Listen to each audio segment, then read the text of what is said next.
आप कैसे राधा वल्लभ संप्रदाय में कैसे आए, मतलब वृंदावन आपको इतना प्यारा कैसे लगने लगा? हाँ, हम वाराणसी में एक दिन तुलसी घाट पे बैठे हुए थे। आज भी बहुत विशाल पीपल का वृक्ष है, वहां जाके कुछ देर आसन में बैठते थे। प्रातः कालीन बैठे हुए थे, एकदम स्फुरणा हुई कैसा होगा वृंदावन। पहली बार हमें याद है, संन्यास में जब थे तो पहली बार स्फुरण हुआ। भगवान महादेव जी की कृपा से, भगवान शिव जिस पर कृपा करते हैं, वो प्रिया प्रीतम के चरण अरविंद की भक्ति देते हैं। तो मेरे हृदय में स्फुरण हुआ कैसा होगा वृंदावन। पहला हमें पूर्ण याद, क्योंकि पूर्ण एकाग्र थे, हमने ध्यान नहीं दिया। दूसरे दिन वही हम ध्यान में बैठ, नित्य प्रति का नियम था कि वहां ध्यान करना है, वहां बैठ के भिखारियों के बीच में जो मिल जाए उससे लेके फिर एकांतवास करना 24 घंटे। 24 घंटे में एक बार भिखारी जहां से बैठते थे ना घाटों में, वहां एक बार बैठते थे। तो और वो भी 5, 6, 10 मिनट में, अगर कोई आया तो दिया, नहीं तो चले गए, गंगा जल भर के पी लिया। ऐसा कई कई दिन, मतलब कभी कभी किसी को रोटी खाते देखते तो मन कहता बड़ा भाग्यशाली से रोटी मिल रही, ऐसी स्थिति थी। तो तुलसी घाट में एक संत आए हमारे पास और उन्होंने कहा कि भाई जी श्री हनुमान प्रसाद पोद्दार जी का अंध विश्वविद्यालय बहुत बड़ा है काशी में, तो उसमें रासलीला श्री राम शर्माचार्य जी की दिन में चैतन्य लीला और रात्रि में रासलीला हो रही, प्रारंभ भी हुई थी। तो उन्होंने कहा महात्मा चलो दर्शन करने रासलीला। तो हमने गांव में रामलीला देखी थी, कभी रासलीला नहीं देखी थी। तो हम समझते थे जैसे गांव में रामलीला का एक रात्रि भर प्रोग्राम होता है, ऐसा कोई प्रोग्राम होगा। तो हमने कहा नहीं, हमें आवश्यकता नहीं है। तो उन्होंने कहा अरे वृंदावन से लीला ही देख, हम कहा हमें आवश्यकता नहीं, आप हमें क्यों छेड़ रहे हैं, आप जाइए, आप अपना देखिए जाए। वो एक बार मान करके चले जाए, इतना हट। तो हमें लगा कि महादेव जी की कोई इच्छा है, तो उनके साथ चले गए। ऐसे ही मतलब उनकी प्रसन्नता। और जब वहां गए तो स्वामी जी महाराज को हम गुरु रूप से देखते हैं। स्वामी जी महाराज रोज जो आते हैं, तो स्वामी जी महाराज उस समय चैतन्य लीला प्रारंभ किए थे, दिन का समय था, रात्रि के रासलीला महात्मा को कहना नहीं पड़ा। 1 महीना रासलीला और चैतन्य लीला देखने के बाद तो हाहाकार मच गया, क्योंकि पवित्र अंतःकरण था। तो एकदम बस लगा जिएंगे कैसे, बस अंदर से आया कि जिएंगे कैसे। तो लगा कि इनकी रासलीला होती रहती होगी बराबर, तो अगर ये हमें अपने साथ रख ले तो इनकी हम सेवा करेंगे, रोज रासलीला देखने को मिलेगी। तो स्वामी जी को साष्टांग दंडवत किया और कहा और हमारे पास कभी एक पैसा नहीं कुछ है, तो हम काम गरीब बाबा जी आप अपने पास रख लो। अरे नहीं बाबा ऐसा, हम काम रासलीला देखना चाहते हैं। तो उनके मुख से निकला कि तू एक बार वृंदावन आ जा, ऐसे बोले बाबा तू एक बार वृंदावन आ जा, बिहारी जी तुझे छोड़ेंगे नहीं। हम ये गुरु मंत्र उनका मानते हैं कि उन्होंने हमें ये गुरु मंत्र दिया, बस लगन लग गई, अब वृंदावन जाना है, वृंदावन जाना। पहले स्फुरण हुआ कैसा होगा वृंदावन, फिर रासलीला, फिर अब वृंदावन जाना है। तो मामा जी के शिष्य युगल किशोर नाम है उनका, तो वहीं हम नित्य ध्यान में जब बैठते तो संकट मोचन का प्रसाद लेकर एक दिन आए। उनका बाबा ले लो, तो हम ऐसे नहीं लेते थे, क्यों दे रहे हो। उनका अंदर से प्रेरणा हुई, क्यों प्रेरणा, हमें को क्यों प्रेरणा हुई, बहुत लोग हैं दे आओ। बोले नहीं नहीं आपको ही प्रेरणा हुई है, तो संकट मोचन का प्रसाद है आप लीजिए। जब देख लिया कि निष्काम है तो उनका रख दो, पर अच्छा था प्रसाद, मतलब काफी। तो जब प्रसाद पाया, गंगा जल कमंडल में रखते थे, पास ही रहता था कमंडल, झोला सब साथ पास, बुढ़िया बिस्तर मकान सब पास। तो उन्होंने कहा हमारी कुटिया, हमका नहीं, हमारा नियम हम किसी गृहस्थ के दरवाजे नहीं जाते, आकाश वृत्ति से जो हमें मिल जाता है उसे। बोले नहीं नहीं हम गृहस्थ नहीं, हम भी बाबा जी हैं। सफेद वस्त्र में थे।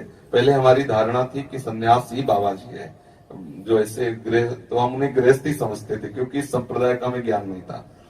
तो फिर वो अपनी कुटिया ले गए और वहां पे दाल रोटी बनाई और हमको खवाया, तो थोड़ा सा प्रेम जैसा उनका लगा। हमने कहा हमें वृंदावन पहुंचा सकते हो, क्योंकि वही थोड़ा अपनापन किए। उनका वृंदावन, बोले हाँ बाबा पहुंचा सकते हैं, कब चलना चाहते हो, उनका जब ले चलो। बोले चलो कल तैयारी कर। बड़ा आनंद की कल हम वृंदावन जाएंगे।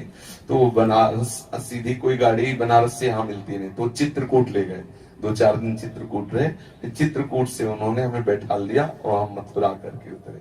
मथुरा में जब उतरे तो पैसे तो हमारे पास थे नहीं, तो एक भगत उसमें थे और वो आपस में चर्चा कर रहे थे, तो उसमें गलत वार्ता हो रही थी। तो हमने कहा वैसे दो के बीच में नहीं बोलना चाहिए, पर आप लोग ठीक वार्ता नहीं कर रहे। शास्त्र के अनुसार यदि वार्ता हो तो उसमें सुख मिलता है, नहीं तो ऐसे आपस में राग द्वेष क्लेश होने की संभावना है। तो दोनों चुप हो गए। हमारी तरफ देख रहे हैं। तो उस चर्चा को जब बड़े प्रभावित हुए, उन्होंने कुछ रुपए निकाले, हम कहा नहीं रुपए नहीं चाहिए। तो बोले आप कहाँ जा रहे हो? उनका वृंदावन। वृंदावन में कहा हमें, हमका कुछ पता नहीं हमें। तो बोले चलो आज मथुरा में रुक जाओ, हमारे यहाँ हम गेस्ट हाउस में रुकेंगे। तो उस गेस्ट हाउस में लिखा था राधे श्याम गेस्ट हाउस, तो हमें ध्यान है। तो उन्होंने हमें गेट में बैठा लिया, यहाँ बैठो। बोले हम अंदर से बुला लें, वो आए नहीं बुलाने।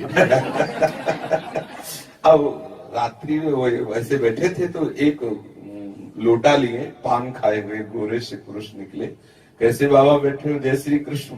अच्छा लगा, कोई भगवान नाम उच्चारण किया।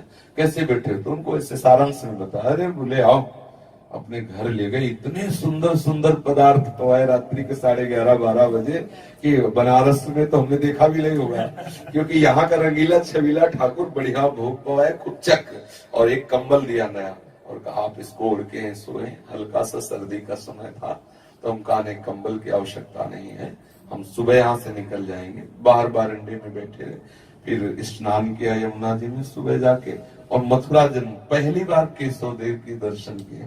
जे भी साहब ने दर्शन किए, चिल्ला के रोना आया, क्योंकि उन्हीं के लिए आए थे ना। अब वहां एक नई लीला शुरू हो गई। अब हमारा रोना और लोगों का माला चढ़ाना, रुपया चढ़ाना। ढेर सारे रुपए चढ़ गए, मिठाई के डिब्बा और माला, क्योंकि भेष जटाजूट और रोना तो दोनों मतलब एक सबको प्रभावित करता है ना, कि बाबा जी हो की रो रहा है भगवान नाम में, तो खूब। और वो अंदर से ठाकुर जी का माखन मिश्री और माला लाए। इतने में एक आदमी ने कहा कि बाबा हमारी इच्छा है आपकी सेवा करें, तो आपको पूछा क्या? हम कहा हमें वृंदावन जाना है।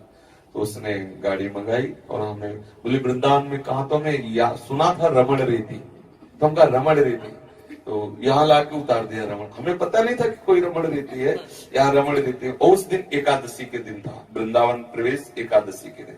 तो देखा खूब परिक्रमा से, तो उनका वृंदावन में ऐसे ही होता होगा। घीसा के बाद में पता चला वो मौनी संत थे। उनको प्रणाम किया, हमका अगर हमें 2-3 दिन कहीं रहने को मिल जाए तो हम बिहारी जी के दर्शन कर लेंगे, हम बनारस से आए हैं। मौन थे उन्होंने। फिर एक श्याम सखा नाम के संत हैं जो अपने हाथ पे जाते, उनको कहा कि उन्होंने जगदानंद जी के यहाँ पहुंचा दिया, कि जगदानंद जी के यहाँ काफी समय तक रुके, और वृंदावन का वो बहुत प्यार करते हैं, और हमें ले जाते दर्शन कराने ब्रजमंडल आदि के। पर फिर जब एकांत का नशा चढ़ा हमारा, क्योंकि वो समाज का, व्यवहार का, आश्रम का, और वो घाट का एकांतिक, भागो यहाँ से, एकदम मन में आया कि भागो यहाँ से एकांत। यद्यपि बहुत प्यार करते, जगदानंद जी बहुत प्यार करते हैं, क्योंकि वो साधु सेवी है, बहुत संत सेवी हैं। आज भी 50 संतों का रोज भोजन आदि करवाते। और हमारा एकांत का स्वभाव, तो फिर हम एक बार यहाँ से हटे और बनारस एक बार फिर गए, और उस बनारस की यात्रा बेचैन हो गए। वृंदावन के बिना हम जी नहीं सकते, ऐसा लगने लगा। फिर लौटे आए, फिर वहीं आए जगदाली। फिर वहां से संत कॉलोनी से अचल विहार से मदन टेर की कुटिया, मदन टेर कुटिया से लाडली कुंज से कालीदे से ये विश्राम।